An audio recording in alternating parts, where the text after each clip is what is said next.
Dear Music Educators Journal.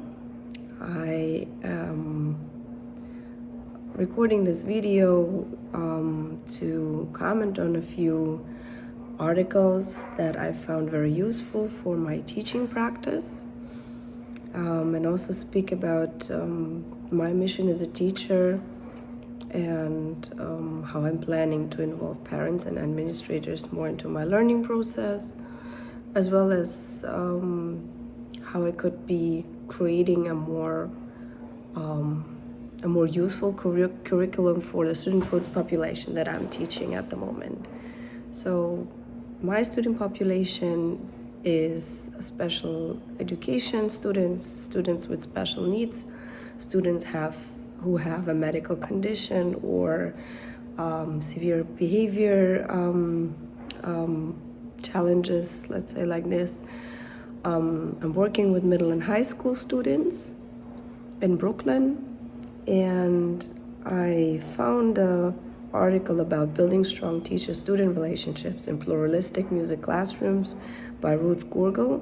Very helpful for myself because I know and I believe into strong teacher-student relationships as a central idea or central fundamental beginning of a productive class. Is it music? Is it ESL? Is it ALA? Is it math? It doesn't matter what subject, gym, art. Strong student-teacher relationships build the foundation of effective instruction. And what I would like to incorporate is to have my students having a voice in my class. So my students being able to give feedback and receive feedback from me as a teacher, from their peers, communication with my students during class, assessments, formal, informal assessments that I also strongly believe in that create a specific picture of each student. And of course, the central idea that a student is always the center of each class. So me as a teacher, I see myself serving my students and striving to provide them with the best instruction possible in music. And I want them to walk out of this classroom and to not only have learned something, but also, have something for their lives, in terms of for example, I'm offering them different music genres that I expose them to, many music genres that they never listened to, so they can at least talk about, for example, jazz music and say, hey, we did this in Miss Nikitina's class, and I actually know what jazz music sounds like and how it makes me feel, and I can say, okay, I like it, I don't like it. So conversations, creating conversations in class, this is also part of teacher-student relationships for me, where I can, talk to my students about how do you like it, what do you expect from my class, would you like to try this instrument out next time, or how did this music make you feel, and also bonding with the students on a personal level. So for example, I have always my classroom door open, so that my students, like when I don't have classes, I have my classroom door always open, so my students can always sneak in and say, hi, Miss Nikitina, how are you today? Or if they would like to talk to me, they're always welcome to come into my class. I have an open door policy always in every school that I was teaching, because I feel this is something that connects to your teacher. And if you love your teacher and you see your teacher cares about you and you can bond with your teacher, this is when instruction is starting to get effective.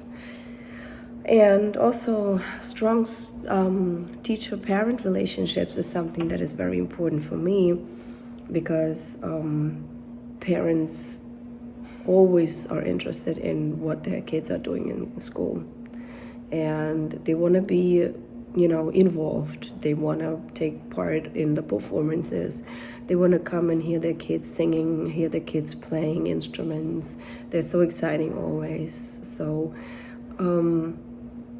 parent-teacher conferences is one point where I always try to communicate with my parents and create strong relationships with my parents, and also give them feedback about the students, how they're doing in class. Some parents are very interested because the kids learn an instrument at home, for example, or would like to learn an instrument at home. They give me a call, they ask me if I could provide them with that opportunity, or they give me feedback, hey, my son, he really liked your class about the ukulele last time, so he would like a ukulele now, and I'm gonna buy him a ukulele for Christmas, for example, or the recorder or a keyboard. And this is something where I feel like I have done my job well, because I have created a sparkle in a student, and something that a student wants to try out and would love to do at home after school. This is something that is my long-term goal,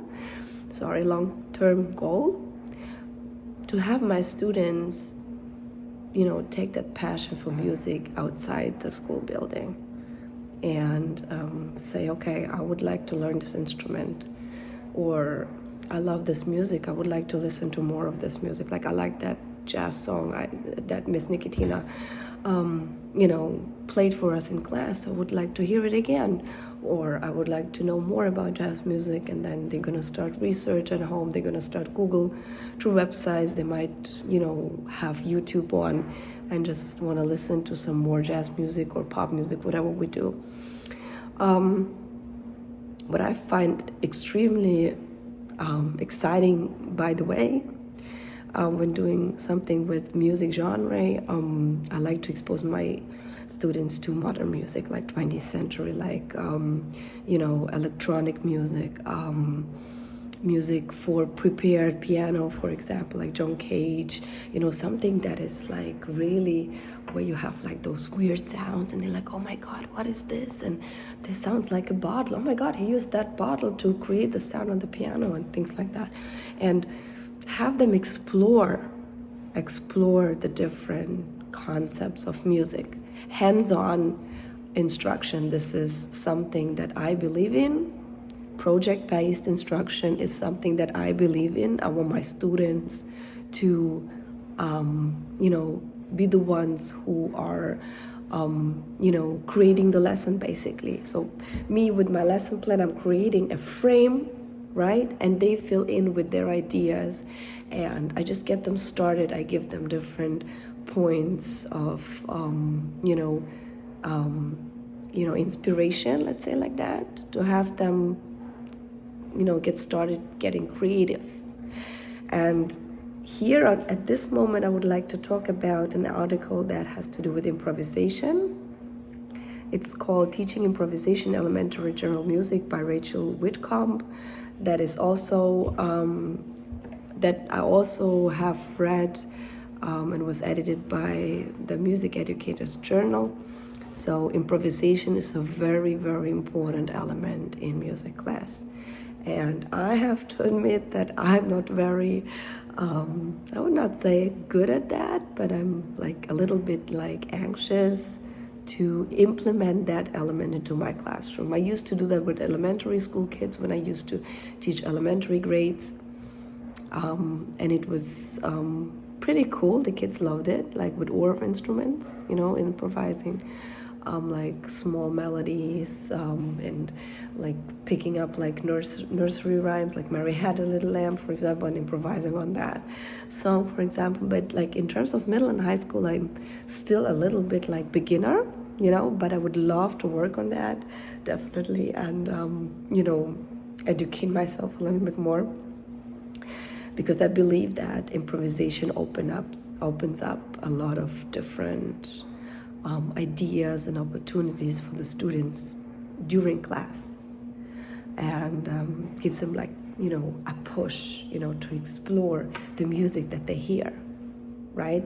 And here we go again with jazz music, for example, right? Improvisation is a central element of jazz, right? Improvisation. So I want them to try this out, of course. I just don't want to like play it for them on YouTube and then like, oh, so you can hear this double bass improvise right now, right? Or this saxophone or whatever, or this drummer. I want them to try that out because I just said I like hands-on instruction and I like project-based instruction where the students are working on something themselves and exploring the topic themselves, you know, and giving me feedback, of course. So yeah, so far for improvisation, and I think I wanted to add up something. Yeah. So technology, yes. Technology is very important for me in music class. I want to use technology to facilitate learning and to encourage my students, you know, to record themselves, for example, improvising. These are tools that support the different activities that we do, which are the hands-on and the project-based things.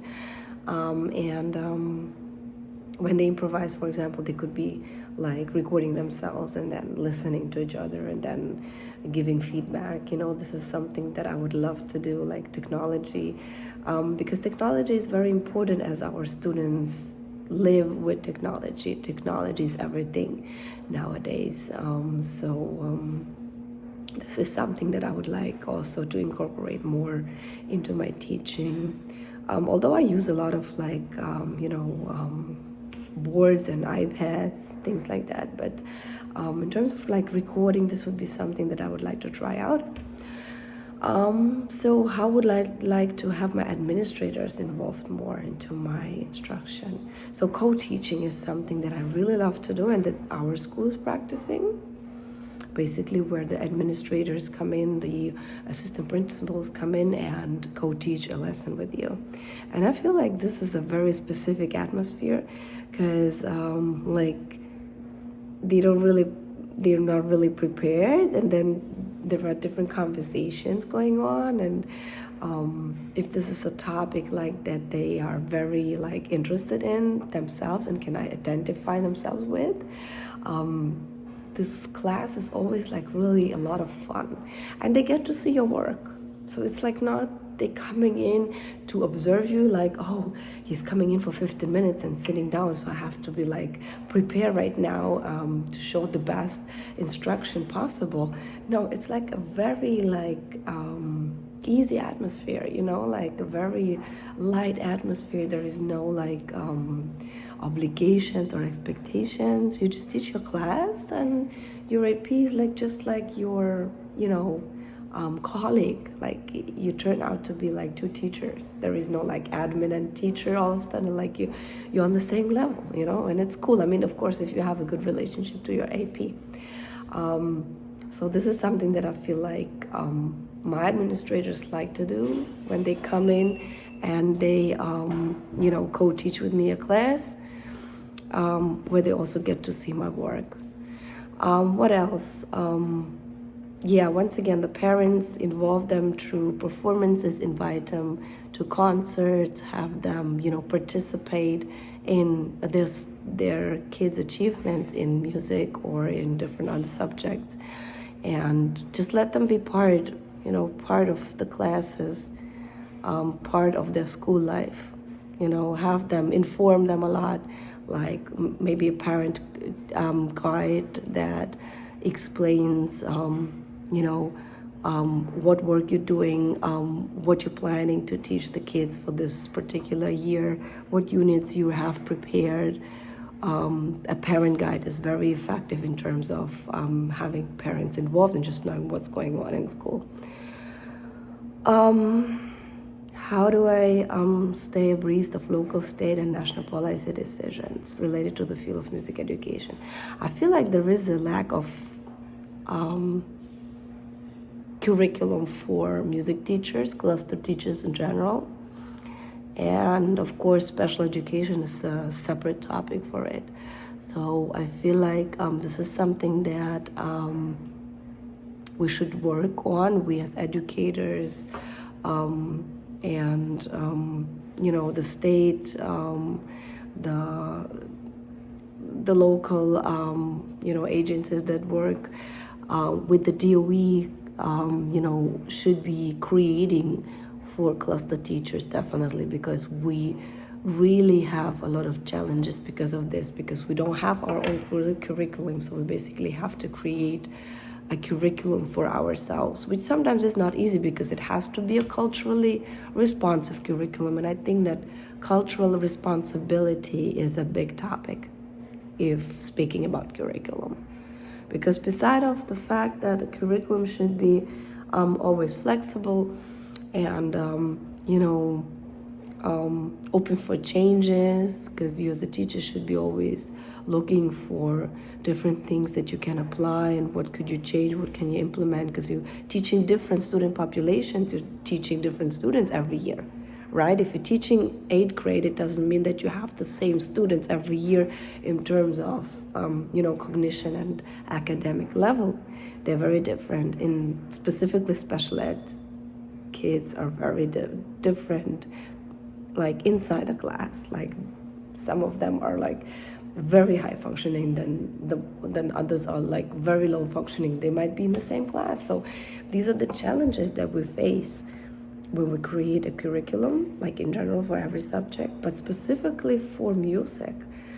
I think that culturally responsive instruction is very important, because every student brings in their own music, their own culture, their own familiar like background, right?